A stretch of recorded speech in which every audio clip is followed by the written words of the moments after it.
जो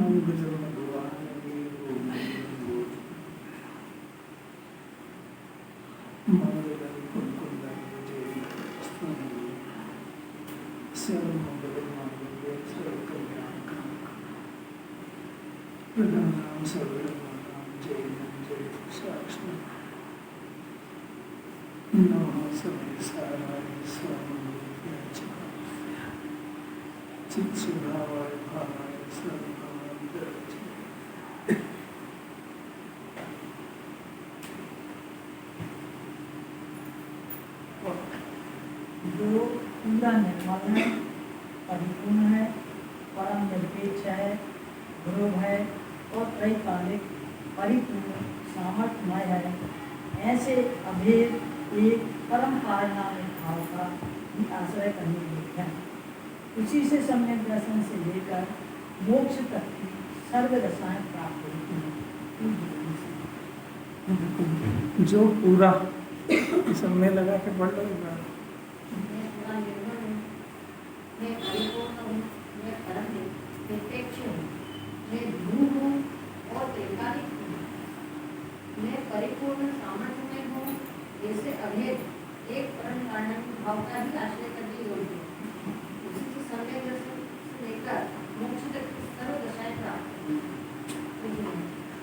गजब, ये है द्रव्य स्वभाव की बात। सम्यक दर्शन पर्याय में प्रकट होता है। जब जब भी द्रव्य की बात आए या पारणामिक भाव की बात आए तो बहुत उत्साहपूर्वक बहुमान पूर्वक पढ़ना चाहिए, क्योंकि इसी के आश्रय से निर्मल पर्याय का जन्म होगा। अब इसमें जो ये द्रव्य के जितने विशेषण बताए, इससे जीव अनादिकाल से अनजान है।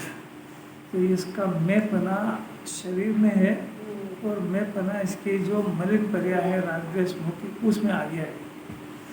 अब ये जो गुरुदेव ने एक मंत्र दिया, हूँ परमात्मा से हूँ, तो ये परमात्मा में सब विशेषण लागू हो गया। अब ज्ञान में इतनी सावधानी रखना चाहिए उसको कि जिन्होंने द्रव्य में परमात्मा के लिए ऐसे लक्षणों से युक्त द्रव्य को अगर वो परमात्मा अपना पर्याय में मान लेगा तो भी अज्ञान हो जाएगा, और ये द्रव्य का परिचय नहीं हो जाएगा तब भी अज्ञान होगा, और वो परमात्मा अपना शरीर में लगाएगा तो महाअज्ञान हो जाएगा। कितनी सावधानी की बात। अब ये एक डोज दे दिया है तो 24 घंटे चलना चाहिए। मैं पूरा ही निर्मल हूँ, मैंने मलिनता रखती भर नहीं है। किस समय कि जिस समय मोह रागद्वेष का परिणाम चल रहा है, ये मोह रागद्वेष का परिणाम ये मलिन परिणाम है, और उसी समय में जो द्रव्य है वो पूरा निर्मल है। कैसा निर्मल है कि परम भगवान की निर्मल पर्याय हुई ऐसा है। कैसे अपूर्व बात। निर्मलता, ये जो निर्मल द्रव्य है और ये जो पर्याय में मलिनता है, तो पर्याय की मलिनता को स्वीकार करना, अभी नहीं स्वीकार करना उसको, अभी तो द्रव्य को स्वीकार करना है, क्योंकि ये तो स्वीकार कर ही चुका है। इसको क्या बार बार याद करें कि मैं मलिन हूँ, मेरे क्रोध हो रहा है, मेरे मान हो रहा है, ये हो गया अनादिकाल चिल्लाते चिल्लाते। अब तो एक बार इसको एक तरफ गौण करके, तो ये बातें सब जो है ना, द्रव्य पर्याय का स्वरूप को समझे बगैर नहीं आ सकती से। द्रव्य पर्याय का स्वरूप तो उसको अच्छी तरीके से समझना चाहिए कि ये काम जिन्वाणी पर्याय से करा रही है, पर्याय को द्रव्य के स्वरूप का परिचय करा रही है, क्योंकि इसको यही परिचय नहीं है, संयोग का परिचय है, 8 कर्म का परिचय जिन्वाणी के आधार से है, समझता कुछ भी नहीं है। बोली 8 कर्म का भी परिचय है, विभाव का भी परिचय है, संयोग का भी परिचय है, आत्मा का परिचय नहीं है। तो आत्मा का परिचय यानी द्रव्य का परिचय नहीं होने की वजह से इसका जो मैंपना है वो इन तीनों जगह पे आएगा। शरीर में, रागद्वेष मलिन परिणामों में, वो जिन्वाणी के कहने से 8 कर्म कहने लगा, मेरे को 8 कर्म बंधे हुए, जानता पहचानता नहीं है कुछ भी। और ये पलटा मारना है, कितनी ताकत है। जो दिख रहा है उसको अनदेखा करना है, जो नहीं दिख रहा है उसकी सत्ता को मानना है। पुरुषार्थ अनंत है। कैसे होएगा कि बार बार ये ध्रुव स्वभाव का परिचय होने पर होगा। कुछ काम समझ में आता है, खाली सुनना पुरुषार्थ नहीं है, द्रव्य स्वभाव का जिनवाणी परिचय कराना चाहती है, याद कराना नहीं चाहती है। कैसे अलौकिक बात है, मैं पूरा निर्मल हूँ, परिपूर्ण हूँ, कोई कमी नहीं है। जो इच्छा उत्पन्न होती है, ये इच्छा अपने को परिपूर्ण नहीं मानने से होती है। बताओ, जो चीज़ें अपने घर में भरी है उसकी इच्छा होती है केवल? तो घर में देखा ना कि भाई ये चीज़ नहीं है, तो इच्छा होगी लेके आओ। और जो आत्मा के अंदर इसने देखा नहीं कभी, देखे कौन सी आंख से देखे? ज्ञान से देखे। कौन से ज्ञान से? इंद्रिय ज्ञान का काम नहीं है उसका, अतीन्द्रिय ज्ञान का काम। आत्मा के दर्शन अतीन्द्रिय ज्ञान से होते हैं, इंद्रिय ज्ञान से नहीं होते। और ये सब बातें तो समझना पड़ेगी, क्या होता है इंद्रिय ज्ञान, क्या होता है। परिचय नहीं, एक भी शब्द का परिचय नहीं। अतीन्द्रिय ज्ञान क्या होता है, अतीन्द्रिय सुख क्या होता है, अतीन्द्रिय आत्मा क्या होता है। तो इंद्रिय ज्ञान इंद्रिय सुख के पीछे पड़ गया हो। इंद्रियों से ज्ञान होता है और 5 इंद्रिय का विषय भोग के सुखी हो जाएगी। ये सब ये तो बाहर से पुद्गल की। इन इंद्रियों का संबंध पुद्गल से है, अचेतन से, चेतन से नहीं है। कैसी कैसी बात है, कभी ज्ञान में टकरा ही नहीं है, तो सोचना ही शुरू नहीं हुआ इसका। इंद्रिय ज्ञान बढ़ाता है, वो शास्त्र पढ़ो खूब, इंद्रिय ज्ञान बढ़ेगा। इंद्रिय ज्ञान माने अज्ञान बढ़ेगा, अज्ञान से ज्ञान थोड़ी होता है। परिपूर्ण है, परम निरपेक्ष है। निरपेक्ष माने इसको अपना जीवन गुजारने के लिए किसी चेतन या अचेतन की रत्ती भर अपेक्षा नहीं है। जीवित रहने के लिए कोई अपेक्षा की कोई अपेक्षा नहीं। रोटी कपड़ा मकान से निरपेक्ष है आत्मा है, इनसे तो निरपेक्ष है। शरीर को स्पर्श नहीं करता है, विभाव को स्पर्श नहीं करता है। अरे एक बार जरा उपयोग को अंदर ले जाके आत्मा को देख के बोलना तो सीखो। अपने मन से नहीं आए तो जिनवाणी का सहारा लेके सीखो। सीखो, देखो, विचार करो, वो उस निरपेक्ष वस्तु की श्रद्धा लाओ। यह है जो जिनवाणी कह रही, परम सत्य यही मैं हूँ, ऐसा लेके आओ। अब ये जीव यहाँ आकर के होमवर्क करना समझ जाए कि जिनवाणी मेरे से कुछ चाहती है, मेरे ज्ञान से कुछ चाहती है। ज्ञान से जो मैंने विपरीत फैसले ले रखे हैं उसको जिनवाणी पलट के सही फैसला कराना चाहती है। आप तो समझने से दवाखाने जाओ, फिर वो डॉक्टर का अभिप्राय नहीं समझो तो कैसे इलाज होगा उसका। और क्या है, परम निरपेक्ष ध्रुव है, ध्रुव है। ये जो बदलती दशा है ये उत्पाद व्यय है, मैं ध्रुव हूँ। उत्पाद व्यय ध्रुव युक्तम सत्य। उत्पाद व्यय और ध्रुव ये मिलकर के आत्मा है। इसी में उत्पाद भी होता है, इसी में व्यय भी होता है, इसमें ध्रुव भी होता है। तो पहले उत्पाद व्यय ध्रुव ऐसी पूरी सत्ता को कबूल करो। ये मिल के आत्मा परिप्रमाण का आत्मा है। इसके आश्रय से सम्यक दर्शन ज्ञान नहीं होगा। अब इसमें से अपने ज्ञान से उत्पाद व्यय से रहित ध्रुव, ध्रुव की सत्ता और उत्पाद व्यय की सत्ता न्यारी न्यारी है। न्यारी न्यारी मैंने एक ही और न्यारी न्यारी है, मैंने ध्रुव भी वही है और उत्पाद भी वही। उत्पाद निरपेक्ष, व्यय निरपेक्ष, ध्रुव भी निरपेक्ष। ये सम्यक ज्ञान का है। इसका जो अहम आ रहा है उत्पाद व्यय और ध्रुव, जो राग देश का परिणाम है उत्पाद व्यय में, ध्रुव में नहीं है। ये तो जिनवाणी को जरा सब जगह आत्मा का ही वर्णन है। ये ज्ञान बेचारा परिचित नहीं होने की वजह से उसके मर्म को निकाल नहीं पाता है। तो अहमपना करना तो इसका स्वभाव है। तो उत्पाद व्यय ध्रुव युक्तम ये सत्ता तो पड़ी रही, वो शरीर में ही अहमपना हो गया उसका। ये अंदर गया थोड़ा बहुत तो विकार में अहमपना हो गया। अब ये तो सब आत्मा की पर्याय ही नहीं, न द्रव्य न पर्याय। ये संजय जी कुछ समझ में आ रहा है? शरीर में भी उत्पाद व्यय ध्रुव है, आत्मा में भी उत्पाद व्यय ध्रुव है। और बहुत गहरे सूक्ष्म जाओ तो एक एक गुण में उत्पाद व्यय ध्रुव है। वहाँ तक तो कहा ले जाए, अभी स्थूल तो समझ में आ जाए उसके, ले जाना तो वहाँ तक है। साफ निरपेक्ष होता है। निरपेक्ष माने जो ध्रुव में तो कुछ परिणाम होता नहीं है। उत्पाद व्यय में जो होता है मलिन निर्मल जो होता है वो कर्म के उदय से निरपेक्ष होता है और उसके ध्रुव से निरपेक्ष होता है।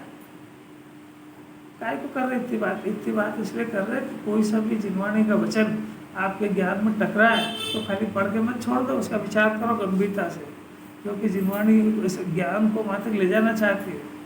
ये समझता बस मैंने पढ़ लिया, बस आगे बढ़ो, अब क्या करना है, क्या करेगा आगे बढ़ के। एक का फैसला हो जाए, अगर उत्पाद भेद ध्रुव स्थूल भी समझ में आ जाए तो कर्ता बुद्धि रह नहीं सकती है, क्योंकि जगत का हर पदार्थ उत्पाद भेद ध्रुव उत्तम सत्य है। तो उसका अंदर जो ध्रुव में जो परिणमन हो रहा है तो उसका स्वभाव से उत्पाद भेद से हो रहा है, आपकी जरूरत नहीं है वहाँ पे। और आपकी पर्याय जो उत्पाद व्यय हो रही है वो अगर वहाँ करने जाएगी तो ये द्रव्य बिना उत्पाद व्यय के रह जाएगा, नाश हो जाएगा इसका। इतना विचार ही नहीं है। अरे ये जब करने गया ना तो द्रव्य करने गया कि पर्याय गई तो वो ऑलरेडी वो काम कर ही रहा है। अब वहाँ जाएगी तो डंडे खा के आएगी कि नहीं आएगी? अरे ये तो पढ़ लेता है खाली, विचार नहीं करता है। इसकी जो दृष्टि है वो उत्पाद व्यय पे, इसलिए चिंतित है। क्या करें, जिसको टिकाना चाहता है वो बदल ही जाता है। तो ध्रुव पे जाएगी इसकी दृष्टि तो शांति और सुख पैदा होगा। अरे जिन्हें परमात्मा से दर्शन करना सीखना चाहिए। अभी जो मतलब क्या है, ध्रुव पे कैसे ले जाना है, मतलब क्या होता है? ये जो बाजार में कोई सा सामान खरीदता है तो सबसे पहले उसका टिकाऊपन देखता है, टिकेगी कितने दिन। तो उसमें एक परिणमन होता है और एक टिकता है। तो आप वहाँ पे परिणमती हुई दशा से परचेज करते हैं उसको कि टिकी हुई दशा से। तो देखो निर्णय करना तो आता है इसको। अब ये अपना जरा वस्तु स्वरूप को समझने का प्रयत्न करें। उमा स्वामी आचार्य ने सूत्र दिया है, उत्पाद व्यय ध्रुव उत्तम सत्य। ध्रुव को पारणामिक कहते हैं, तो इनके शब्द है तो तीनों के मर्म भी अलग अलग है। ध्रुव जो है वो शाश्वत एक रूप त्रिकाल रहता है, उत्पाद व्यय में परिणमन होता है, उत्पाद उत्पन्न होना फिर व्यय होना, उत्पन्न होना फिर व्यय होना। तो ये स्वभाव परिणमन स्वभाव, पर्याय का स्वभाव, ध्रुव का एक रूप रहने का स्वभाव, ये वो वस्तु का स्वरूप। अब अपने पास जो ज्ञान है इसमें से किसको अपना मान रहा है?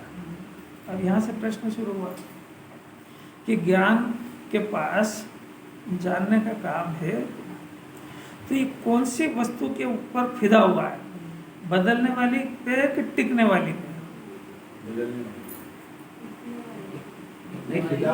अल्लाह क्या हुआ, पहले बदल रही है तो इसे यही तो दुख का कारण है। इसने देखना जिसको याद है,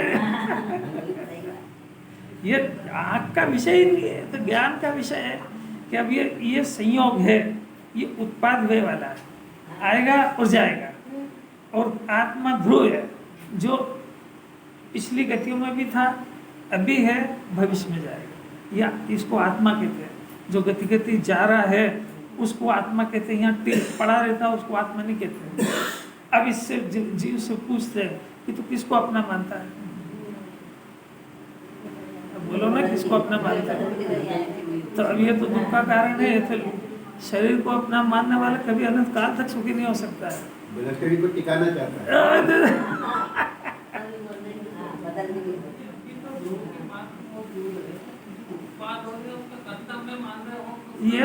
ये सब अज्ञान की फौज है। और सब उसके आप कोई सा भी पदार्थ ला के रखो, उसकी ये जो है अपने को दिखता है किसी, इसमें प्रतिक्षण परिवर्तन हो रहा है। और ताला मत खोलो, आप 50 साल की बात खोलो तो सब जर्जर हो जाएगा। तो प्रश्न की करने कौन आया कि वस्तु का स्वरूप है, बदलते ही हो। ये शरीर अपने को लगता है कि जवान से बुढ़ा हो गया, वो हर क्षण अपनी पर्याप्त हो। जिस समय शेविंग करी उसी समय से बाल बढ़ रहा है कि दूसरे दिन ही बढ़े। अब इसको नहीं दिखे तो क्या करें? भोजन किया, अंदर गया तो परिणमन चालू है, उसमें बाहर भी चालू ही था। वो इतना इसका ज्ञान पेना जिम्माणी करना चाहती है तो नहीं है इसके पास। राग द्वेष का परिणाम है, ये बदलता परिणाम है कि टिकता हुआ है? बदलता है। तो आप कितने मेरा मन लगाऊंगा, लगाएगा कैसे? वो बदलती हुई दशा, परिणाम लगेगा ही नहीं। प्रश्न क्या है? अभी एक क्षण पहले तो पूजा में ऐसा मन लगा, दूसरे समय क्या हुआ? भगवान भी वही है तो भी वही है, क्योंकि उसका स्वभाव बदलना, बदलेगा। ज्ञान उसको जान रहा है भिन्न रह करके, तो वही रिपोर्ट दे रहा है बराबर कि पहले लग रहा था और अभी नहीं लग रहा है। तो जो जो रिपोर्ट दे रहा है वो तो शाश्वत है। दो चीजें नहीं आई समझ में, एक बदलती हुई दशा और एक जानने वाली दशा। तो जानने वाली तो टिकाऊ है, वो पहले भी जान रही थी, अभी भी जान रही, भविष्य में भी जानेगी। वो जो बदलती हुई दशा है वो भी एक दशा है, तो वो हो रहा है काम। अब ये जो ज्ञान है ये उससे जोड़ान कर रहा है बदलती वाले से, तो ये दुखी हो रहा है। अभी हाल कहेगा क्या करूँ, आज तो मेरा परिणाम ही नहीं लगा। जो नहीं लगा वो तेरा ही नहीं, ये वेद ज्ञान करा रहे हैं। सोचना चाहिए, आज सोचा तो प्रश्न हुआ, तो यही तो जिनवाणी कराना चाहते हैं।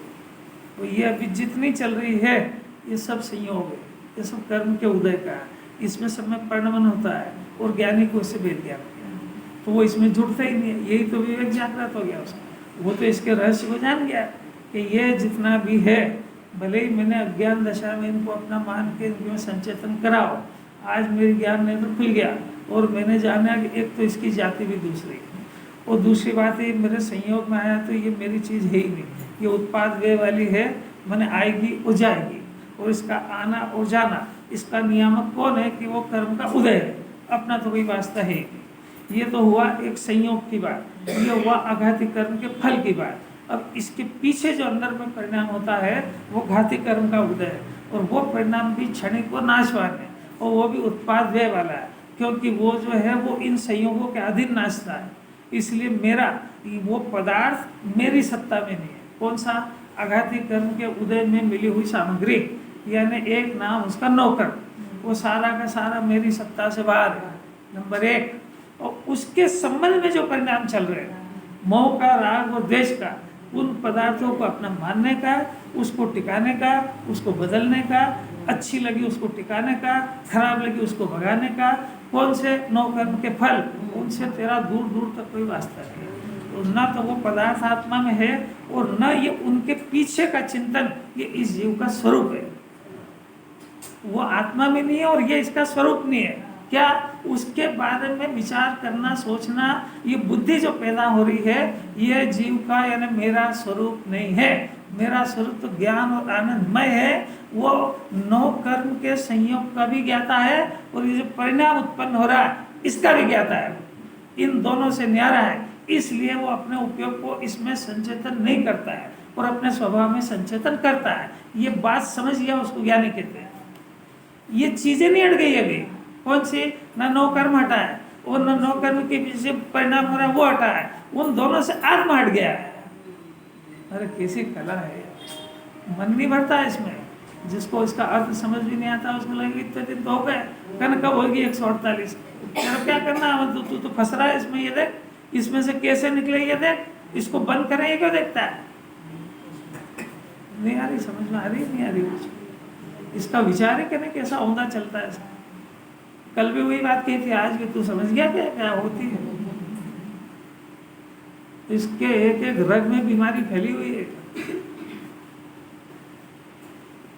संयोग की बात चल रही है, संयोग से आत्मा भिन्न है, ये आचार्य सिद्ध कर रहे हैं।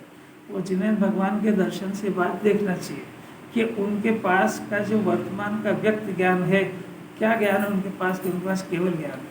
तो केवल ज्ञान है ना, तो केवल ज्ञान द्रव्य है कि गुण है कि पर्याय? तो वो पर्याय का काम देखो, वो पर्याय अपने द्रव्य स्वभाव में संचेतन कर रही है। जरा ध्यान से दर्शन तो करो।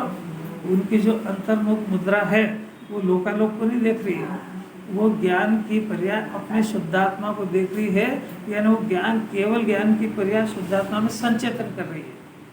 संचेतन कर रही माने वो द्रव्य स्वभाव को अपना मान के उनके अनंत गुण जो केवल ज्ञान से आत्मा का जो खजाना दिख रहा है, अनंत गुण जो दिख रहे हैं, तो उसको केवल ज्ञान से निहार रहे हैं और उसको निहारने के कारण, उस पर कब्जा करने के कारण जो आत्मा में सुख भरा था, उस सुख का, अनंत सुख का भोग हो रहा है उसके अंदर। ये काम कर रहे हैं।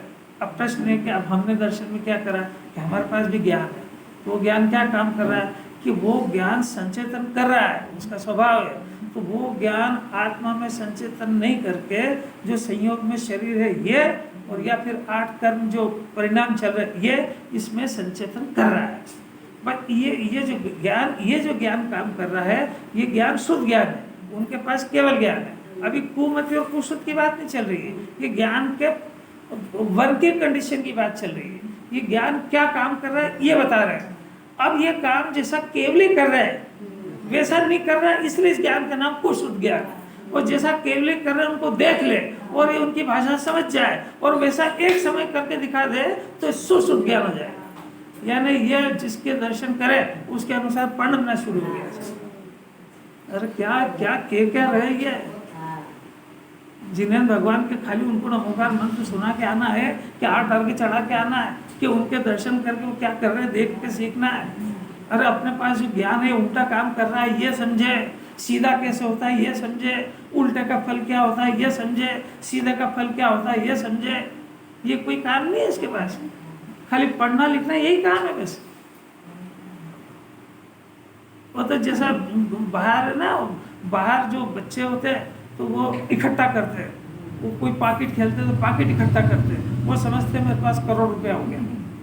फिर थोड़ा बड़ा आया हुआ तो ये पैसा इकट्ठा करता है, वैसा ये यहाँ आ गया तो शास्त्र ज्ञान इकट्ठा करता है। मेरी समझ नहीं क्या, मेरे पास इतना ज्ञान हो गया, मैंने इतना पढ़ लिया, तेरा काम क्या है वो यहाँ तो इतना सा काम। अरे क्या गौतम स्वामी क्या कर गए, ये देखने से सीखता है, अब देखता है नहीं, बस यही गजब है।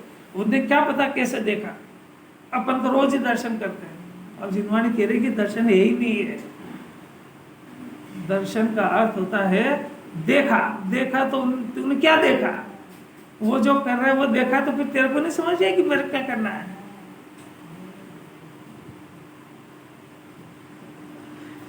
इस घड़ी में ये बात समझ में आ जाएगी। अरे केवल ज्ञान से बड़ा काम कर लेगा क्या ये? वो केवल ज्ञान जो है 3 लोग 3 काल जानने में आ रहे हैं तो सिर्फ अज्ञानी को समझाने की बात है। वो 3 लोग 3 काल से उनको काम क्या है जो 3 लोग 3 काल को देखेंगे? केवल ज्ञान से अपने शुद्ध आत्मा को देखते हैं। काय के लिए देखते हैं? इसमें इतने गुण है जिसकी लिमिट ही नहीं है, अनलिमिटेड। लोकाकाश का तो अंत है, अलोकाकाश अंतहीन नभ है, जिसमें अंतहीन उसका कोना है ही नहीं लास्ट। ऐसे आत्मा में कितने गुण है कि अंतहीन गुण है। नहीं आ रही समझ? ऐसा अंतहीन गुणों का खजाना, उसकी बात सुनने की इसको फुर्सत नहीं, इसको दरिद्री कहते हैं। अपने अपने वैभव को न निहारता न उसकी चर्चा करता है। जो जीव 5 इंद्रिय के विषय में सुख खोज रहा है वो केवल ज्ञान को चैलेंज कर रहा है। ये केवल ज्ञान में 3 लोक के किसी पदार्थ में कोई सुख दिखता नहीं है और ये कह रहा मैं ढूंढ के दिखाऊंगा। और मैं जहाँ गया था वहाँ इतना मजा आया तो केवली से ज्यादा मजा तेरे को आ गया भाई, बहुत अच्छी बात है। अपन केवल ज्ञान को भेज देते खबर कि आपको नहीं आया, देखो हम तो घूमने गए तो आ गया वहाँ। इस घड़ी में ये बातें आ गई है, ये कला सिखा रहे हैं। संचेतन यानी भेद ज्ञान होने पर ज्ञानी को 2 चीजों से भेद ज्ञान हो गया। कौन सा? एक 8 कर्म भाव कर्म और एक जो 9 कर्म संयोग, इनसे भेद ज्ञान हो गया। शुद्ध आत्मा में संचेतन हो गया। 2 चीजें न्यारी न्यारी दिख गई। शुद्ध आत्मा इसकी प्रतीति हो गई, ये शुद्ध आत्मा है, सो मैं हूँ। और ज्ञान के अंदर सम्यक ज्ञान हो गया। सम्यक ज्ञान के अंदर आत्मा के अनंत गुण की जान गया। अनंत गुणों का एक रूप परिणमन उस ध्रुव को भी जान गया, अनंत गुण को भी जान गया। उसके संयोग में जो शरीर है उसको भी जान गया। पर्याय के अंदर जो मलिनता उसको भी जान गया। पर्याय के अंदर जो निर्मलता हुई उसको भी जान गया। मलिनता के कारण को भी जान गया, निर्मलता के कारण को भी जान गया। पूरा मोक्ष मार्ग जान गया। तो अब वो अभी आत्मा में निराकुल नहीं हो पा रहा है तो क्या करता है कि ये जो संयोग है ना उनसे भेद ज्ञान करता है। ये अंदर का मंत्र कौन बनाएगा? बताएगा। साधक जीव क्या करते हैं वो बता रहे हैं। विकल्पात्मक दशा में उनकी 2 दशा होती है, एक निर्विकल्प दशा, एक सविकल्प दशा। निर्विकल्प दशा में तो मुनिराज होते हैं जो सब बुद्धि पूर्वक अपने उपयोग को अपने आत्मा में लगा के अतीन्द्रिय आनंद का भोग करते हैं, और जब सब विकल्प दशा में आते हैं तो क्या करते हैं कि वो बता रहे क्या करते हैं। कुछ प्रकरण समझ में आ भी रहा है कि नहीं आ रहा है, कि खाली बातें ही बातें चल रही हैं, और कुछ काम करने का समझ में आ रहा है कि नहीं आ रहा है? आ रहा है? अरे अपना ज्ञान संचेतन कर रहा है, उसको अपना ठिकाना नहीं पता है, इसलिए वो पर द्रव्य में, संयोग में, विभाव में संचित हो रहा है। संचेतन का अर्थ है उसमें एकाग्र हो रहा है, उसको अपना मान रहा है, उसमें अपनी शक्ति को लगा रहा है, इसका नाम संचेतन है। इतना सा काम है कि संचेतन स्वभाव में करे तो अल्पकाल में अरण सिद्ध हो जाएगा, और अगर इधर संचेतन किया तो अल्पकाल में निगोद चला जाएगा, क्योंकि वो पदार्थ संचेतन होने नहीं देता है, वो इसके ज्ञान की बर्बादी होती, डबल नुकसान हुआ। दो नुकसान नहीं समझ। इसने घर के अंदर बच्चों को सुधारने का, उनको कैरेक्टर सुधारने का, उनके कर्म हेरा फेरी करेगा, और क्या करेगा? तो उसके अंदर क्या होएगा? दो नुकसान होंगे। नंबर एक, कर कुछ नहीं पाएगा और अपना ज्ञान और बर्बाद कर लेगा, तो मोक्ष मार्ग से दूर चला जाएगा। सफल हो जाए तो जिनवाणी क्यों निषेध करे? आ रही नहीं आ रही सफल? तो अब इस जन्म में क्या करें? भैया तू इस जन्म में, ये तेरे बस की बात तो नहीं कि तू एकदम से इसको सबको रोक दे, तो कम से कम इतना तो कर सकता है कि जो औंधे काम कर रहा है उसका पक्ष लेना बंद कर दे, और उस औंधे काम को औंधा जानना शुरू कर दे।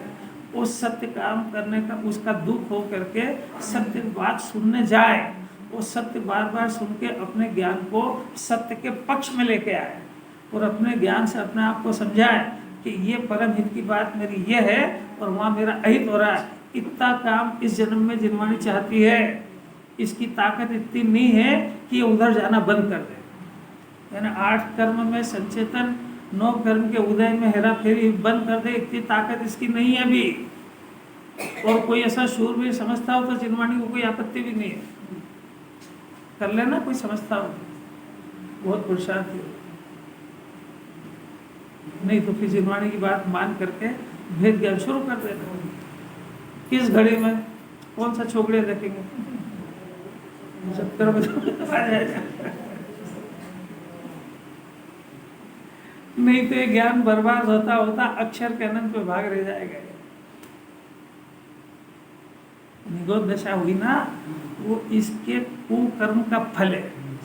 इसने ज्ञान की जो बर्बादी करी तो जिनवाणी करी, लड़ता लड़ता यहाँ तक पहुँच गया है। ये तो यही अच्छा है कि तेरे पास जो ज्ञान गुण है उसने तेरे को जीवित रख के सुरक्षित रखा है, बाकी तो मौत में और तेरे कोई अंतर नहीं है। और क्या करे, और मन तो भरता ही नहीं है। ज्ञानी का अंतरंग सुनने का सौभाग्य किसको मिलता है? ज्ञानी खुद ही नहीं बताते हैं। आज तो ये पंचम काल का छठे काल की शुरुआत जैसा ये तो सिर्फ और सिर्फ जहाँ जहाँ गुरुदेव के पांव पड़े उन मंदिरों के अंदर ये स्वभाव की चर्चा सुनने को मिलती है। बाकी जितने मंदिर बन रहे हैं जहाँ गुरुदेव का फोटो नहीं है, वहाँ की दशा वीतरागी भगवान की स्थापना है, वहाँ पे राग का अभाव करने की विधि सिखाई जाने का स्थल है, और वहाँ पे द्वेष पनप रहा बुरी तरह से। राग की तो बात क्या करेंगे, द्वेष उगल रहे हैं वहाँ पे, जहर उगल रहा है सब जगह। उसमें से जीव बच के आ गया, इसको नहीं पता है कि ये कितना सुरक्षित है। समझ में आ रहा है क्या? वीतराग मार्ग जिसमें राग के अभाव की विधि सिखाई जाने का स्थल है, जहाँ पे नाम ही वीतरागी जिन मंदिर है, वहाँ राग और द्वेष दोनों से भिन्न शुद्धात्मा के अतिरिक्त आनंद की चर्चा होती है। उस जगह पे राग तो ठीक है, द्वेष के झाड़ लग रहे हैं और डिग्री धारी द्वारा आग उगली जा रही है। ये वो किसको कहते हैं? पंचम काल। ये तो बच के आ गया ये, पर अब ये ऐसा है बेचारा बालक, ये समझते ही नहीं। यहाँ भी सही है, वहाँ भी सही है, वहाँ भी चला जाएगा, यहाँ भी फिर पूरे ही भोंदू है। या तो यहाँ नहीं सुनता है या वहाँ नहीं सुनता है।